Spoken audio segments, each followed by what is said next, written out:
Bienvenidos y bienvenidas a Es Noticias. Soy Orlando Pérez y les acompañaré en los próximos minutos con el análisis de lo más relevante de esta jornada. Es Noticia Bolivia. Comité Cívico de Santa Cruz levantó el paro de más de un mes gracias a un proyecto de ley sobre un censo poblacional aprobado por la Cámara Baja en un clima político marcado por las reacciones de los residentes en ese departamento. Es Noticia México en su primera arista. Ante una multitud que se concentró en el Zócalo de la Ciudad de México, el presidente Andrés Manuel López Obrador ratificó este domingo que la cuarta transformación que promueve su gobierno es respaldada por el pueblo. Ya veremos más detalles. Y Es Noticia México en su segunda arista. En la Ciudad de México se reunieron las delegaciones del gobierno de Venezuela y de un sector de la oposición, donde se instaló una mesa de diálogo y firmaron un segundo acuerdo parcial. Lo veremos. Y así empezamos esta jornada. Vamos.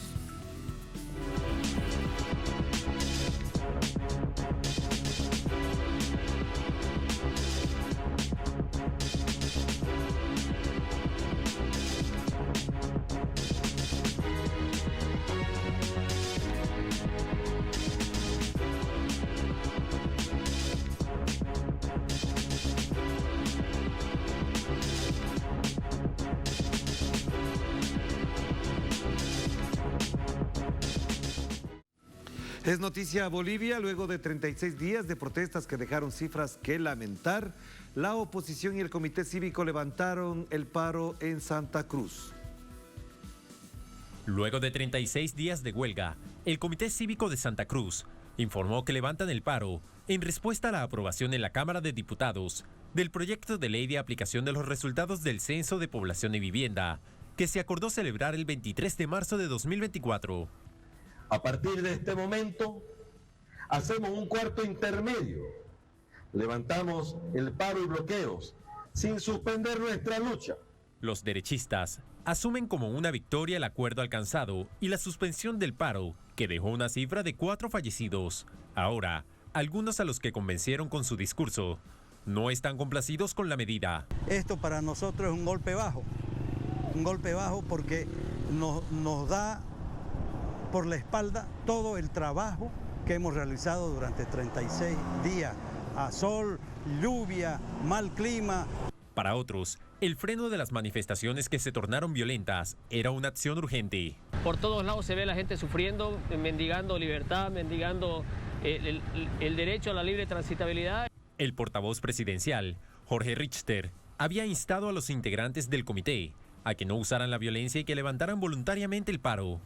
El presidente, Luis Arce, denunció los abusos del comité y aseguró que el paro mostró desigualdad en los habitantes de Santa Cruz, pues quienes se beneficiaban eran las personas con poder económico, poniendo como prioridad sus intereses particulares, en perjuicio de las personas de menos recursos. Y para ampliar la información desde La Paz, nuestro compañero Freddy Morales nos reporta. ¿Qué tal, Freddy? Qué gusto verte por acá. ¿Qué más podemos ampliar sobre lo ocurrido y cuáles han sido las reacciones al empezar esta semana ya sin el paro en Santa Cruz? Adelante, Freddy. Hola, Orlando. Saludos desde la ciudad de La Paz. La Cámara de Senadores ahora tiene la responsabilidad de tratar este tema. Este martes precisamente está en la agenda de la Cámara de Senadores. Uno de los temas es precisamente la ley del censo y la redistribución de recursos y de escaños parlamentarios. Hay dos posibilidades: que la ley, una vez sea leída, la ley aprobada en diputados, que todavía continúa siendo un proyecto, sea leída en el Senado y sea remitida a conocimiento de la Comisión de Constitución, y esta podrá dar su informe en más o menos 24 o 48 horas. Pero otra posibilidad que también se ha mencionado en las últimas horas es que se dispense ese trámite y directamente entre el plenario a considerar el proyecto de ley aprobado por los diputados el último sábado, por la madrugada. Si esto ocurriera y si no hubieran modificaciones importantes, el proyecto sería aprobado en el Senado y remitido al presidente Luis Arce para que la promulgue la respectiva ley. Hay un sector de parlamentarios del Movimiento al Socialismo que considera innecesario todo este trámite debido a que ya existe legislación vigente sobre, por ejemplo, la redistribución de escaños después de un censo de población y vivienda. Según el número de población, la ley determina que se designa tal cantidad de representantes de diputados, fundamentalmente en cada uno de los 9 departamentos. Y también el decreto supremo que ya emitió el presidente Arce y donde fija el 23 de marzo del 2024 como fecha del censo, ya determina la redistribución de los recursos económicos del Estado según la cantidad de personas resultado del censo de población y vivienda el mismo año 2024. Esta ley ha sido exigida por la derecha y por los impulsores de la huelga indefinida, el Comité Cívico y la Gobernación de Santa Cruz, para en realidad no quedar mal frente a la gente que participó masivamente en 2 cabildos en la ciudad de Santa Cruz. Y recordemos que los dirigentes cívicos y de la gobernación afirmaban e incluso amenazaban que cualquier persona del lugar que pudiera aceptar que el censo no se realice en 2023 sería declarada traidora a los intereses cruceños, se le daría muerte civil y pasaría a una lista negra. Y los mismos dirigentes que hicieron estas amenazas, pues este fin de semana fueron los que anunciaron que ya no se podía seguir manteniendo la exigencia de que el censo se realice en 2023 y aceptaron la decisión del presidente Luis Arce en consulta con otras centenares de organizaciones del país y los organismos internacionales expertos en el tema de realización de censo, la decisión del presidente Arce, de que el censo se realice el 23 de marzo de 2024 y que las consecuencias de sus resultados empiecen a ponerse en práctica el mismo año 2024. De modo que la atención está centrada en lo que pase en las próximas horas en el Senado para resolver esta situación que, insisto, es una demanda de la derecha y de los patrocinadores de la huelga indefinida y que algunos senadores y diputados del Movimiento al Socialismo aún son reacios a admitir que esto se realice porque dicen que sería una especie de lavado de cara a estas personas e instituciones que en realidad han utilizado el tema del censo para intentar la desestabilización del gobierno del presidente Arce con idénticos motivos que en el año 2019. Todas estas instituciones participaron activamente, debemos recordarlo, en el golpe de Estado del año de 2019, de noviembre de ese año. Y según el propio gobierno boliviano y varios dirigentes políticos del Movimiento al Socialismo, han señalado que el fin último de esta movilización no era en sí el censo, sino que el censo era un pretexto para buscar la desestabilización del gobierno democráticamente electo y vigente en este país. Orlando. Gracias, Freddy. Efectivamente, así seguimos informando sobre este tema. Y para ampliar la información y la reflexión al respecto, Hugo Moldis, exministro de Evo Morales, investigador boliviano, nos acompaña desde La Paz, Bolivia.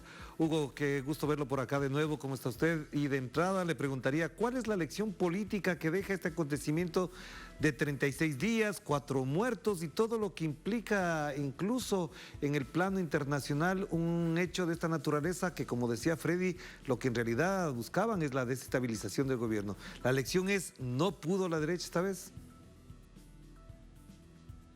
Buenas noches, Orlando. Un gusto a los televidentes y a Telesur. Yo creo que la principal lección es que la guerra que no se lleva adelante es la guerra que se gana. Durante 36 días, la oposición asentada en el departamento de Santa Cruz llevó adelante acciones violentas que pretendieron arrastrar al Estado, al gobierno, para que en el uso legítimo de la fuerza estatal se animara a controlar estos actos de violencia. El gobierno, a mi juicio, respondió con mucha inteligencia, no se dejó provocar.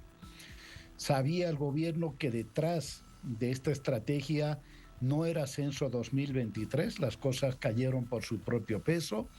La oposición terminó aceptando censo 2024, redistribución de los ingresos por coparticipación en septiembre del mismo año y remitir esos datos al órgano electoral para la redistribución de escaños. Es decir, lo que en realidad tendría que ocurrir sin mayor presión cada que se realiza un censo. Si uno toma como elemento central que el objetivo era o el acortamiento de mandato, pero algo más que se incorpora, Orlando. Se incorpora, y eso todavía está por verse de aquí para adelante. La posibilidad de acortar el mandato presidencial ha sido derrotada, por lo menos por ahora, pero la otra modalidad del golpe nos lleva al año 2008, 2009, cuando se pretendió un golpe cívico-prefectural, dividir al país para también acortar el mandato del presidente Evo Morales. Hoy nuevamente vuelven a sacar esa figura. Bajo el emblema de la federalización hay en marcha un proyecto de separatismo de la ultraderecha en Santa Cruz. ¿Va a poder eso, al igual que el censo, irradiarse al resto del país? La respuesta por lo pronto parece ser negativa a las aspiraciones de este sector de ultraderecha, pero habrá que estar atentos. Pero claro, Hugo, frente a eso hay incluso voces críticas de la propia gestión del gobierno. Yo digo, efectivamente es una cosa compleja analizarla así de pronto después de finalizado el paro, pero ¿hasta dónde el gobierno pudo también controlar la situación, no permitir que se expandan y tampoco que los riesgos sean altos? ¿Tuvo esa capacidad, estuvo en disposición de contener eso o le faltó algo? A ver, cuando el gobierno realiza varios encuentros, unos directos con los movilizados, Santa Cruz, pero también con el resto de gobernadores, alcaldes y universidades del país. 9 de 10 universidades dijeron: apoyamos la propuesta del gobierno. 8 de 9 gobernaciones apoyamos la propuesta del gobierno, y la mayor parte de las alcaldías apoyamos al gobierno. Es decir, el gobierno logró aislar a Santa Cruz y la dirigencia de ultraderecha contribuyó a ese aislamiento. Entonces, por ahí yo creo que la situación estuvo muy bien pensada. Ahora, llegó un momento en los últimos días, y hay que reconocerlo, que daba la sensación de una falta de presencia estatal. Y presencia estatal para sectores de los movimientos sociales, incluso para ciudadanos no necesariamente simpatizantes del gobierno, pasaba por la declaración de un estado de excepción y, entre comillas también, la militarización de Santa Cruz. Creo que si el gobierno hubiera hecho eso, en este momento estaríamos precisamente en el camino que la oposición quería, un camino porque uno puede saber cómo empieza la violencia, pero no sabe cómo termina. Y declarar el estado de excepción en un momento donde había que recurrir más a la política que al uso de la fuerza coercitiva, creo que es finalmente lo que se hizo. Ya, pero Hugo, entonces, frente a este nuevo panorama, en este escenario que se abre a partir de la terminación del paro en Santa Cruz, ¿cuáles serían las prioridades frente a la derecha? Digo esto muy puntualmente porque parecería que a la derecha no hay que descuidarla ni un instante. Se va a entrar en un proceso de atención, de discusión, de beligerancia. ¿Cuál sería el panorama? ¿Cómo lo percibe usted? A ver, Orlando, la guerra total y permanente, que muchos la llaman la guerra híbrida, contra el presidente Luis Arce, no va a cesar, no se va a interrumpir. Pero además, y es aquí donde hay un pequeño problema al interior de las fuerzas populares, la guerra contra Luis Arce es en el fondo también la guerra contra Evo Morales. Y en este momento seguramente habrá que reflexionar sobre las lecciones que dejó el conflicto. Habrá que cerrar filas, más allá de las diferencias tácticas, que yo no creo que existan diferencias estratégicas, entre gobierno, jefatura política del movimiento al socialismo, protagonismo de los movimientos sociales para evitar que la próxima etapa de la contienda, que yo no le doy más de 3 o 4 meses, Orlando, para que la próxima etapa de la contienda no sea favorable a los intereses imperiales, a los intereses oligárquicos. Y digo por qué además la próxima etapa, en 3 o 4 meses. Bolivia se apresta a poner en marcha proyectos de la industrialización del litio. Y estas enormes reservas que existen en territorio boliviano, reservas de litio, están apetecidas por transnacionales que con toda seguridad van a financiar desde adentro y desde afuera la desestabilización del gobierno de Luis Arce, que finalmente es la desestabilización del proceso de cambio. Así que habrá que esperar que la madurez de los movimientos sociales, la madurez de la jefatura política del movimiento al socialismo, la madurez de otros grupos más pequeños de izquierda y la apertura del gobierno boliviano para que no se repita ni el 2008 y 2009, que fueron ya violentos en Bolivia, ni mucho menos el año 2019, que todos conocemos que sucedió. Claro que sí, porque efectivamente si se repite un escenario de esa naturaleza, tenemos varias condiciones distintas ya en el plano incluso internacional. Pero para ir cerrando entonces, Hugo, dos inquietudes me nacen. La una, usted menciona de la madurez política de las autoridades, del gobierno y del movimiento al socialismo. ¿Cómo le explicamos esto a América Latina? ¿A qué hace referencia? Y si es así, la segunda parte de la pregunta es, ¿qué le podemos pedir a los movimientos sociales para, no solamente en el plano de la madurez, sino también de la acción permanente frente a una lucha y una guerra híbrida como la que acaba de mencionar? Sí, para nadie es desconocido, porque no se puede tapar el sol con un dedo, las contradicciones e intenciones que existen al interior del MAS y sobre todo de la jefatura política del MAS con el gobierno. Esto ciertamente es secundario. La derecha está... la estrategia imperial está alimentando estas tensiones y contradicciones para dividir a las fuerzas revolucionarias, porque por primera vez desde el triunfo del año 2005, triunfo histórico de Evo Morales, que es un líder indiscutible del proceso boliviano, todas las decisiones estaban concentradas en un solo espacio, ¿sí? Era el presidente del Estado plurinacional, primero del viejo Estado, luego del Estado plurinacional, jefatura del MAS, liderazgo de los movimientos sociales. Bien, hoy eso se ha dislocado. Hay, por un lado, un liderazgo histórico que yo reitero sería absolutamente histórico, pero además de eso sería absolutamente mezquino desconocer. Ahí hay un liderazgo histórico de Morales. Pero al mismo tiempo hay un liderazgo político institucional que tiene el presidente y el vicepresidente que no están sabiendo, a mi juicio, ¿no? Yo diría, por varias razones, no están sabiendo encontrar una forma de procesar las contradicciones. Las contradicciones no son malas. Las contradicciones y las tensiones son hasta la fuente del crecimiento, de la reinvención y del avance, ¿no? Entonces, pero como hay a veces mucho ruido, ojo, Orlando, amplificado más de lo necesario por los medios de comunicación hegemónicos, que en algún momento se vuelven oficialistas y en otro momento se vuelven, si tú quieres, evistas, fíjate, amplificado estas tensiones y contradicciones, da una sensación, ¿no es cierto?, de enorme preocupación.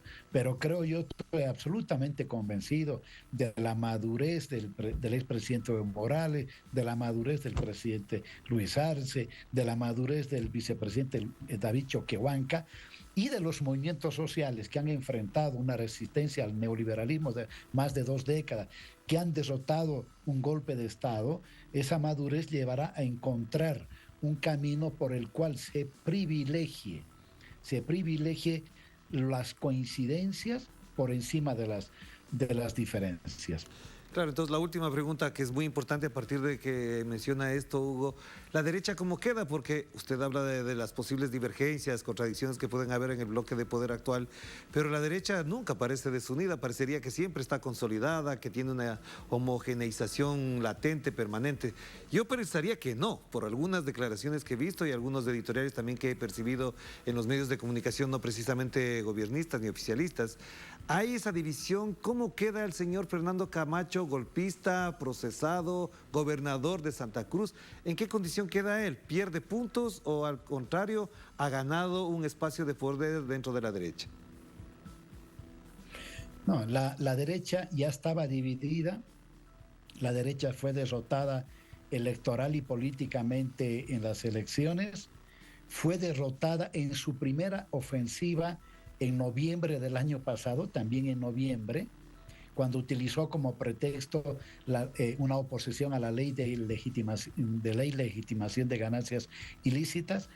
Este noviembre ha vuelto a ser derrotada, yo diría con una dimensión mucho mayor que la del año pasado. Creo que es una derrota similar a la del periodo 2008-2009, y esto se va a expresar en una caída del liderazgo político electoral de Camacho, una caída mucho más de la que ya en realidad tiene de Carlos Mesa, que prácticamente azuzó desde el occidente la violencia que se estaba desarrollando en el oriente. No, entonces ese bloque está dividido. Esa es la diferencia con el año 2019. Ese bloque trata de recomponerse, pero tiene enormes dificultades. El bloque mediático es el que está compacto, el bloque partidario está fragmentado, el liderazgo político y social de la derecha está extremadamente debilitado, pero Orlando, no por eso hay que dejar de tener cuidado, porque el famoso dicho del manotazo del ahogado, ¿verdad? O las advertencias de Lenin a propósito de que la burguesía es mucho más violenta cuando se siente perdida que cuando sabe que tiene posibilidades de avanzar. Gracias, Hugo, muy amable, un abrazo. La respuesta. Gracias, Hugo. Gracias, hasta luego. Gracias. Terminamos este bloque de análisis sobre lo que ocurre en Bolivia y vamos con Es Noticia México en su primera arista. Ante una multitud que se concentró en la Plaza del Zócalo de la Ciudad de México, el presidente Andrés Manuel López Obrador ratificó este domingo que la cuarta transformación que promueve su gobierno es respaldada por el pueblo. Ya veremos más detalles.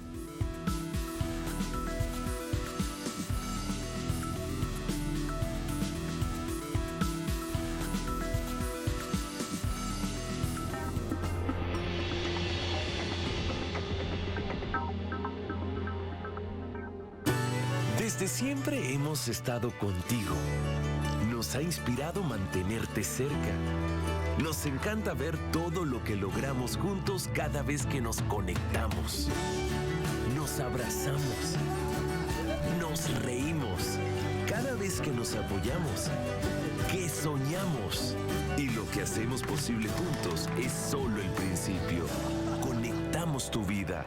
Avanza con Movistar 4G Plus.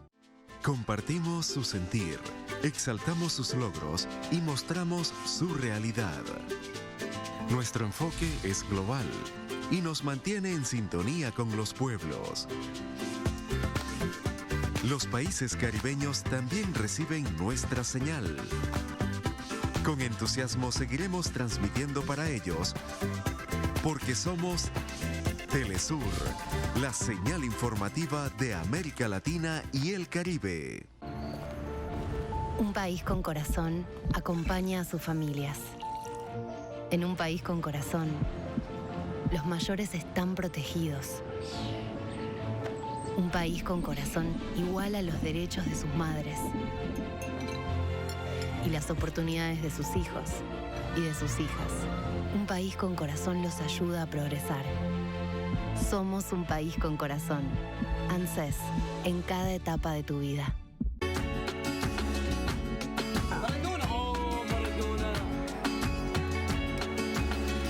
El homenaje homenajes en las calles de Qatar y cada noche a las 21:30 de Caracas tenemos mucho Diego, homenaje constante al más grande de todos, de todas las épocas.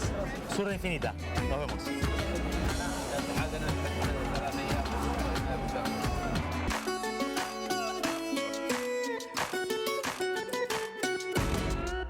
Telesur se viste de Qatar. Por eso te invitamos a disfrutar de nuestra programación. Vive la emoción de este mundial con todos los pormenores de la mano de Víctor Hugo Morales y Juan Pablo Sorín con Zurda Infinita. Recorre junto a nosotros los pasos de cada selección entre análisis y resultados diarios del desarrollo del Mundial Qatar 2022 con Quique Guevara y Verónica Castro en sus 2 emisiones. Deportes Telesur. En nuestras redes sociales, la historia y el fútbol se dan la mano en la fiesta más esperada del deporte rey, en Más Allá del Balón, con Fernando Duclos, mejor conocido como Periodistán. Comparte desde ya el entusiasmo del deporte rey, solo por Telesur. ¿Qué tal? Les habla Jorge Gestoso. Te invito a que me acompañes en un nuevo programa en donde estaremos hablando sobre los medios en la Argentina con otro notable invitado, Gustavo López, vicepresidente del Ente Nacional de Comunicaciones. Desde Buenos Aires, solo por Telesur. Notables con Jorge Gestoso. Hoy, solo por Telesur. El mundo sintoniza Telesur. Lisandra Andrés, desde Cuba. Porque Telesur siempre da más.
Es noticia México. Miles de personas acudieron al llamado del presidente Andrés Manuel López Obrador, quien encabezó la movilización por las avenidas más importantes de la Ciudad de México a 4 años de haber iniciado su mandato.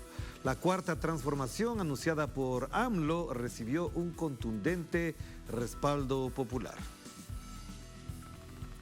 En un hecho sin precedente en la historia reciente de México, el presidente Andrés Manuel López Obrador marchó junto con los ciudadanos desde el Ángel de la Independencia al Zócalo de la capital mexicana, previo a rendir un informe a 4 años de haber iniciado su gestión.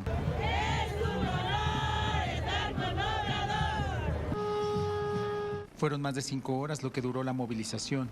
En el contingente conformado por mexicanos de los 32 estados, este grupo de personas llegó desde Nayarit y aseguraron que fue hasta este gobierno cuando los pueblos originarios se han visto beneficiados por programas sociales. Muy buena el beneficio que ha dado el presidente en Sembrando Vida, Propesca, la escuela es nuestra. Hoy está gobernando verdaderamente el pueblo y estamos nosotros haciendo lo que más podemos. Alrededor de la marcha, distintos colectivos realizaban actividades para informar las diferencias entre las administraciones anteriores y la que encabeza López Obrador. Van a seguir el legado que él dejó. Por ejemplo, el apoyo a su pueblo que nadie antes había hecho, se va a seguir dando porque ya dio predicó con el ejemplo. Y nosotros vamos a seguir ese camino. Familiares de desaparecidos señalan que ha habido avances, pero piden al mandatario apoyo para la búsqueda de sus seres queridos ante la incapacidad de las autoridades locales. Que nos apoye con su gobierno, el que está a cargo en ese momento de allá, que hagan el movimiento, porque ya está todo, ya está la tienda, ya está los videos ya están confirmados en que mi hermano fue sacado de esa tienda y sometido. La música y el baile no faltaron en esta actividad que muchos llamaron la Marcha del Pueblo.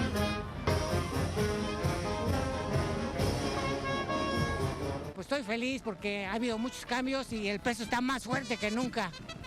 Y se viene lo mejor todavía. Venimos con gusto a felicitarlo, a estar con él, en apoyarlo, sí, porque es una persona extremadamente honesta, honrada. Miles y miles caminaron para apoyar a su presidente y las reformas que ha enviado al Congreso y para mostrar a los opositores de qué lado está la mayoría.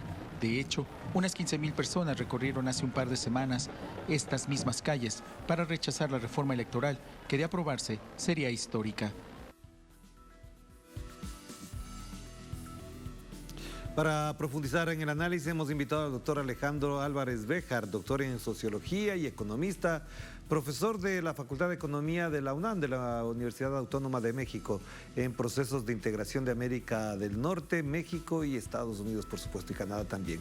Bienvenido, qué gusto tenerlo por acá, vía telefónica lo escuchamos. Doctor, ¿qué explica este acontecimiento? 4 años después de gobierno, en el pasado habría sido lo que menos imaginaba un mandatario. ¿Cómo se explica esto? Pues hay varias circunstancias que yo creo que habría que tener presentes para explicar esta extraordinaria movilización. Para el gobierno de López Obrador había en proyecto 2 modificaciones constitucionales, una para la aprobación de la Guardia Nacional y que se haría cargo de la parte de la seguridad pública, dependiendo directamente de la Secretaría de la Defensa. Y la otra reforma era una reforma electoral para introducir cambios en varias dimensiones. Dada la correlación de fuerzas en el Congreso, con dificultades pasó la reforma de la Guardia Nacional, pero quedaba en entredicho el asunto de la modificación de la Constitución respecto a las elecciones. Y entonces se optó por una vía alterna, ¿verdad?, de plantear reformas a leyes secundarias relacionadas todas con aspectos electorales. Pero exactamente hace un par de semanas la oposición planteó realización de una marcha que fue muy concurrida, mucho más que lo que fue el planteamiento oficial de cuántos habían asistido. Y esto, digamos, introdujo ahí una condición circunstancial realmente muy importante. La primera, porque entre las gentes que marcharon, sobre todo en redes sociales, circuló con mucha exuberancia la posición de una mujer que se refería al López Obrador como indio patarrajada, que no entendía nada, etcétera. Y, digamos, fue una muestra de clasismo, de racismo, de violencia verbal y de desprecio a las expresiones populares, incluyendo pues la descalificación de López Obrador. Esto planteó el problema porque la oposición se había estado moviendo prácticamente en el margen sin lograr aglutinar una fuerza significativa. Cuando llegó la manifestación del 13 de noviembre, pues se vio que habían logrado aglutinar a un sector importante, sobre todo sectores de clase media, que enojados con el contenido y las expresiones, digamos, políticas del dirigente de la Cuarta Transformación, hicieron pues esta protesta con un contenido que, repito, tenía componentes de clasismo, de racismo, de discriminación, de ofensa, que preocupó mucho a todo el mundo. Entonces, se planteó la marcha esta de el pasado 27 como una forma de convocatoria, de celebración de lo que se había conseguido a los 4 años. Pero a ver, Alejandro, yo le quisiera preguntar frente a eso que acaba de mencionar, ¿cómo se proyecta esto en el plano político electoral, considerando que estamos más allá de la mitad del periodo del sexenio? Se están calentando los motores, se hablan ya de nombres. ¿De qué manera esta movilización también acentúa o reafirma la posibilidad de la continuidad del proyecto político de Morena con otro candidato o otra candidata?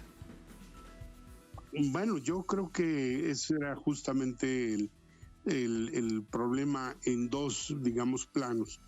De un lado, asentar el asunto de la fuerza de López Obrador, y por el otro lado, encarrilar de alguna manera el camino para la reforma electoral y preparar el terreno para darle continuidad con un candidato o con una candidata propia en el 2024.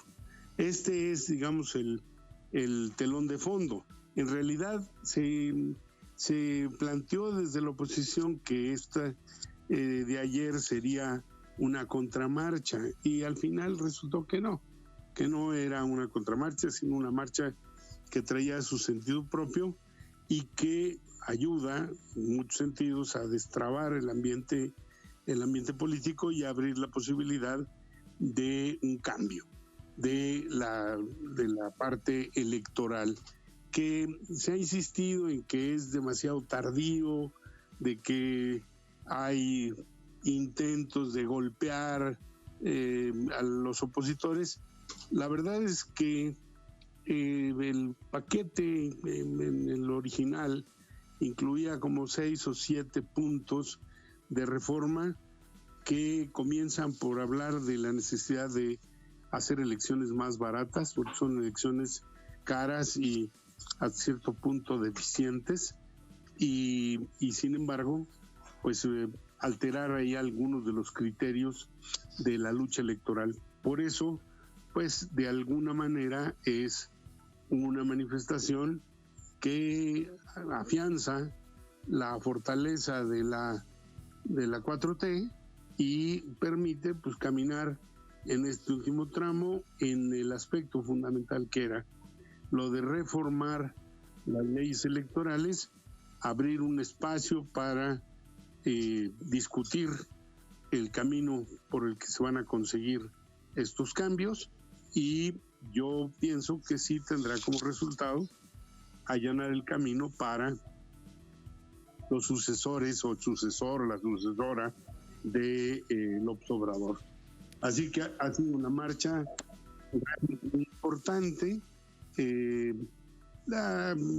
Hay referencias, y revisa uno los medios de comunicación, de que fue una marcha un poco caótica, etcétera, pero la distancia que hay entre el Ángel de la Independencia y el Zócalo no es muy grande, y tomó 5 horas y media el asunto de la llegada al Zócalo, de manera que se trató de realmente una movilización excepcional desde todos puntos de vista y políticamente muy valiosa, porque asienta no solo digamos la presencia de López Obrador, sino legitima muchas de las acciones que se han estado tomando tanto en política interior como en política exterior. Claro lo que sí. me parece que es definitivo. Muchísimas gracias, Alejandro. Muy amable por hacernos más amplia la interpretación de este acontecimiento. Le mando un abrazo, que esté muy bien. Al contrario, gracias. Igual.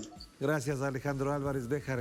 Noticia ahora: México en su segunda arista. En la Ciudad de México se reunieron las delegaciones del gobierno de Venezuela y de un sector de la oposición, donde se instaló una mesa de diálogo y se firmó un segundo acuerdo parcial.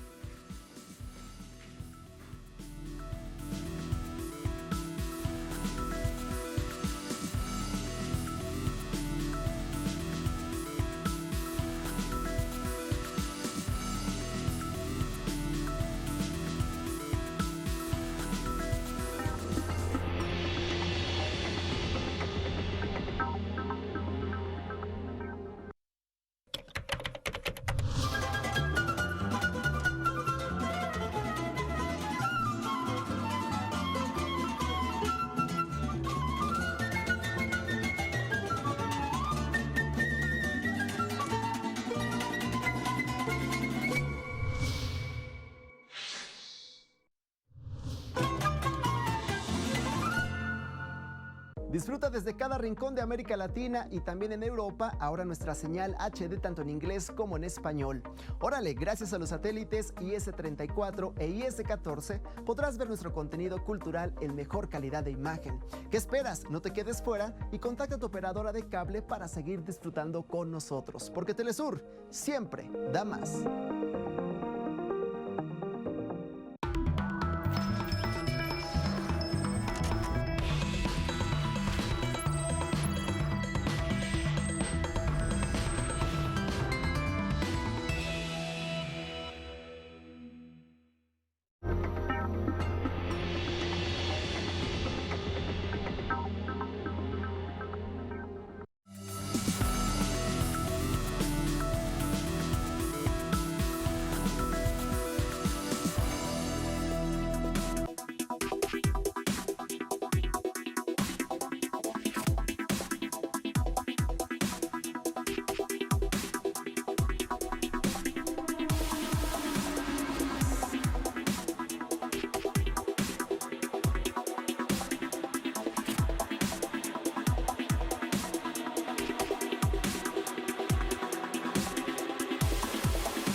Es noticia México. En la Ciudad de México se firmó el segundo acuerdo parcial entre el gobierno de Venezuela y la plataforma unitaria de una de las oposiciones. Desde el Ejecutivo se abre paso a un nuevo capítulo para avanzar hacia la paz y el bienestar de los venezolanos y de las venezolanas.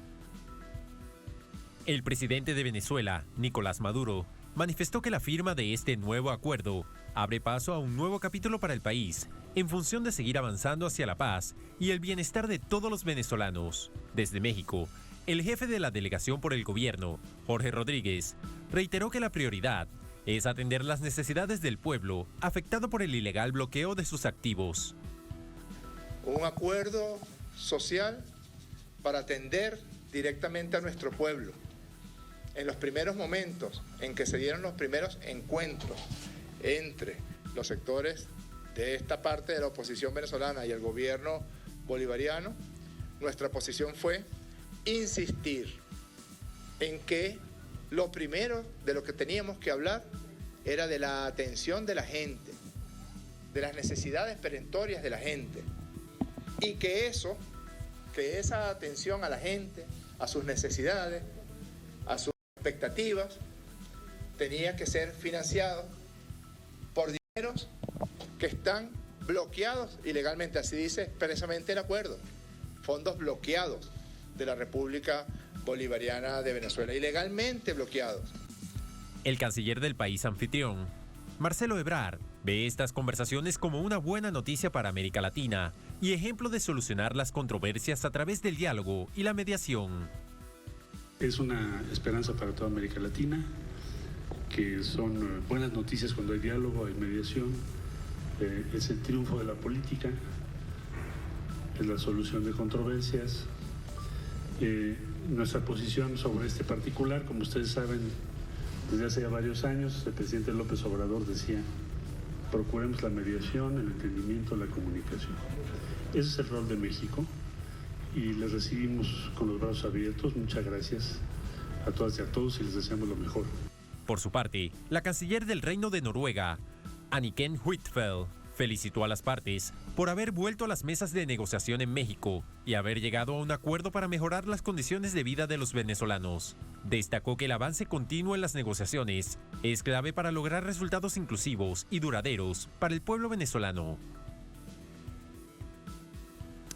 Para profundizar en el análisis hemos invitado y nos acompaña el doctor Francisco González, él es coordinador del Instituto en Integración Regional. Qué gusto tenerlo acá. Hola, ¿cómo está? Bienvenido. De entrada yo le preguntaría, una de las cosas que desde América Latina uno se pregunta normalmente es: ¿por qué ocurre esto ahora? ¿Qué gana América Latina? Como señalaba el propio canciller mexicano. Sí, yo estoy escuchando la frase de Marcelo Ebrard. Es muy importante porque creo que habría que agregarle algo que tiene que ver con la paz, ¿no? Y contra la guerra. Lo que ha ganado América Latina es la paz. Recordemos que es este grupo de las oposiciones la que precisamente ha mantenido una política a lo largo de estos años que no es nueva para nosotros, para los venezolanos, una política guerrerista, injerencista. Armó un gobierno alternativo telemático, ¿verdad? Un Peter Pan venezolano, y eso de alguna manera se ha sostenido hasta hoy.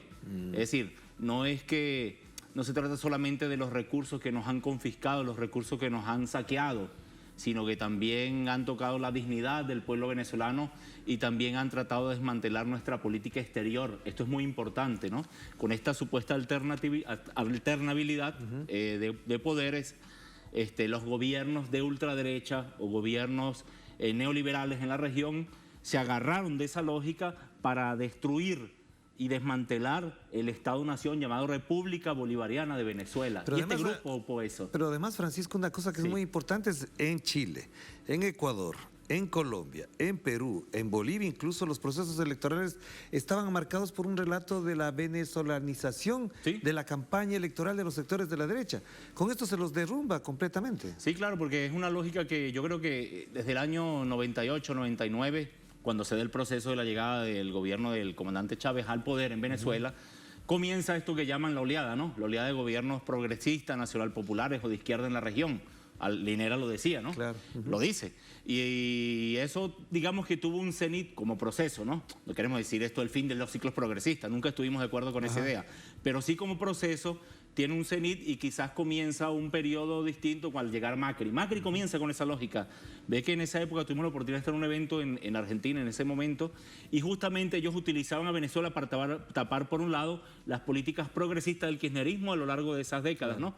Pero también lo hacían para atacar el liderazgo del proceso bolivariano y la integración regional realmente. Es decir, cumplía esa doble función o doble dimensión de lo que estaba haciendo Macri y lo tenía muy clara, ¿no? Comienza en Argentina, después pasa en Bolivia cuando el referéndum, luego va a pasar en distintos países, pasa en Ecuador, pasa en Colombia, en la campaña, en Estados Unidos, incluso en Estados Unidos, ahorita. Fue parte de la agenda política electoral. Si vemos el discurso de Trump estos días en Arizona, justamente en Arizona él hablaba, y cuando se va a Miami, él hablaba de Venezuela, ¿no? Hablaba, y de hecho, mira una cuestión que veníamos conversando con los compas acá, que también allí se polariza la campaña estadounidense, ¿verdad?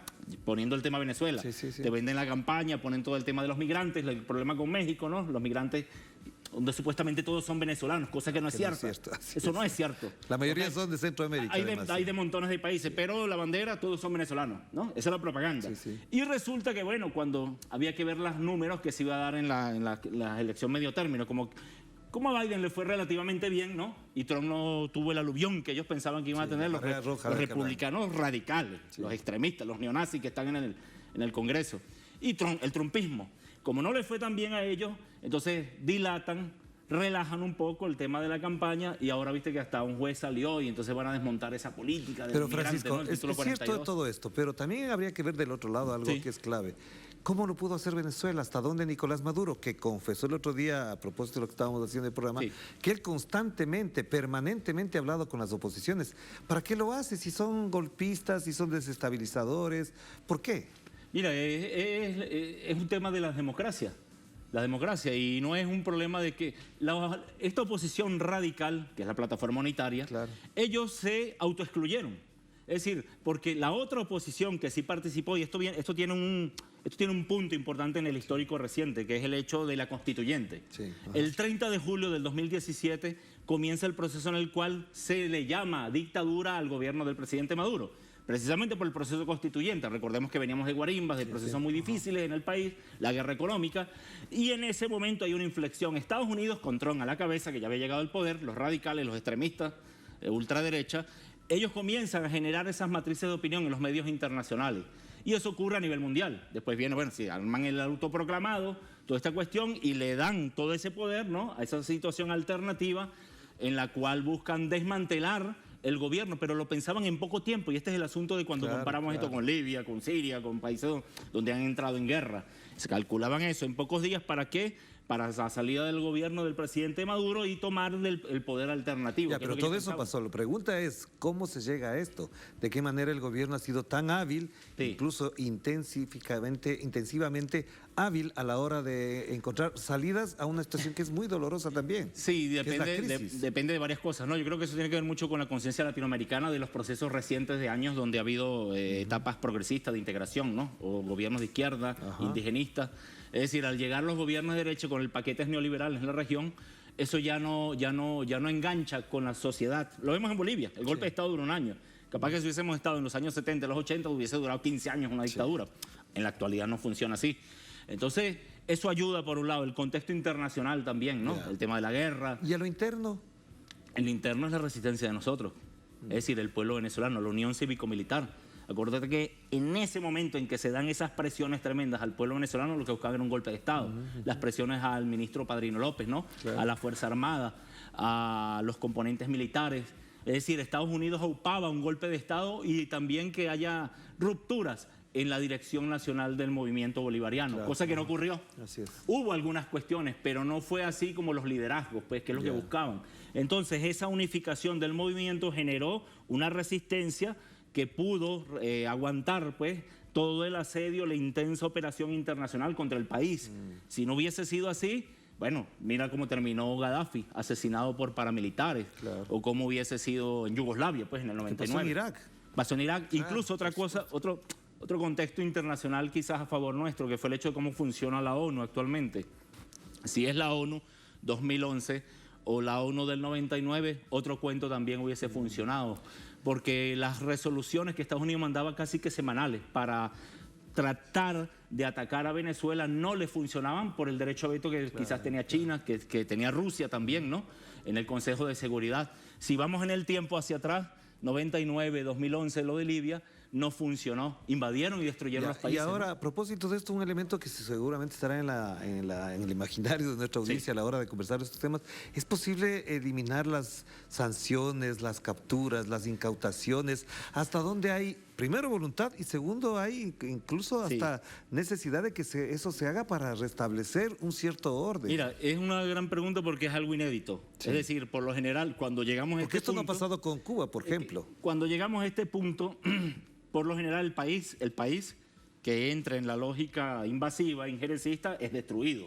Y el gobierno. Entonces, en el caso de Venezuela no pasó eso. Eso lo llaman historia unicronía. ¿Qué pasaría si aquí no pasó?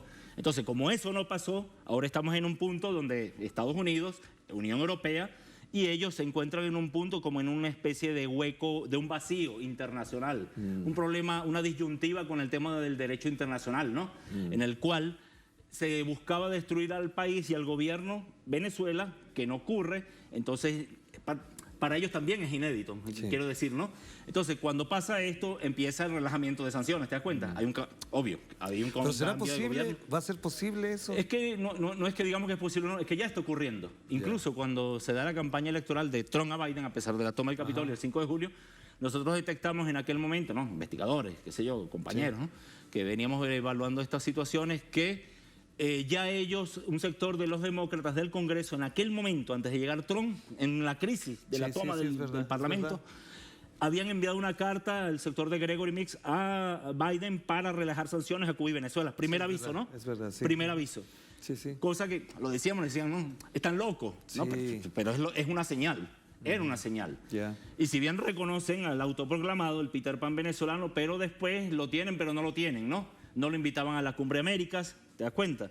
No invitan al país, al Venezuela y al gobierno legítimo de Maduro, pero envían a la representación, va Alberto Fernández, ¿no? Y habla en nombre de la CELAC. Y de alguna manera además reclama la ausencia de países como Claro, Venezuela. exacto, Cuba, Venezuela y Nicaragua. Ajá.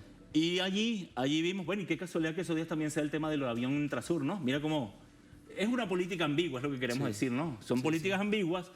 Recordemos que para poder entender esta situación tenemos que ver lo que está pasando dentro de Estados Unidos, donde está el país sumamente polarizado, ¿no? Entonces Biden el gobierno de los demócratas da tips, ¿no? Para poder tratar de controlar sus propios locos que tienen adentro, ¿no? Los radicales extremistas de Miami, ¿no? Y lo tienen que hacer, porque si no se les explota el país. Claro que sí. Se les explota Francisco, le agradezco muchísimo. Lastimosamente se nos va el tiempo, pero el tema es fascinante. Sus puntos de vista nos ayudan mucho mejor a entender lo que está pasando. Gracias a ustedes. Que esté muy bien. Y gracias a ustedes también por acompañarnos. Hemos finalizado este espacio de análisis de Es Noticia con un tema trascendental para América Latina. Lo que pasa en Venezuela además cambiará la lógica de la política regional en América Latina después de unos pocos meses, cuando llegue también el señor Lula da Silva a la presidencia de Brasil. Nos volveremos a ver mañana. Cuídense mucho. Chao, chao.